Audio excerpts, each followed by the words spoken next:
ঘুরতে দেওয়া হবে না বিএসএফ ক্যাম্প। বিশ্রামগঞ্জের চিকনছড়ায় জনবহুল চাষযোগ্য জমিতে বিএসএফ ক্যাম্প গড়ে তোলার চেষ্টায় আছে জেলা প্রশাসন।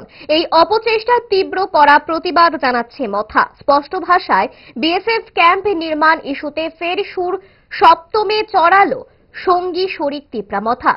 সিপাহীজলা জেলা প্রশাসনের কার্যালয়ের সামনে মূলত এই দাবি নিয়ে অবস্থান প্রতিবাদ আন্দোলনে বসেছে মথা।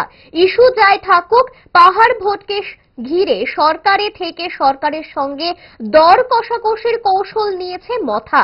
ভোট রাজনীতির অংশ হিসেবেই আজকের এই পলিটিক্যাল স্টান্ট চর্চা সচেতন মহলে। এই অবস্থান প্রতিবাদ কর্মসূচি নিয়ে প্রকাশ্য বক্তব্য কি ছিল মথা নেতৃত্বের, দেখুন।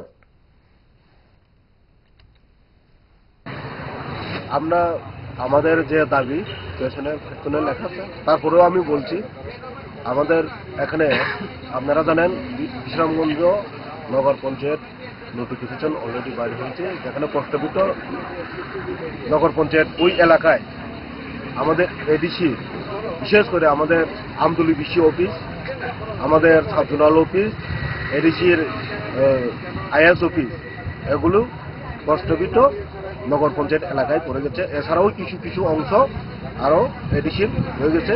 তা আমরা এটার জন্য প্রতিবাদ করি, ওই এডিসির এলাকাটা যেন প্রস্তাবিত নগর পঞ্চায়েত এলাকার থেকে বাদ দেওয়া হোক।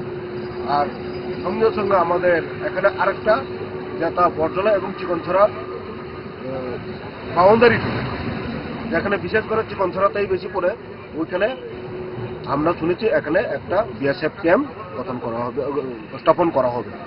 তো আমার বক্তব্য হচ্ছে, এখানে প্রথমত তো ওইটা জনবহুল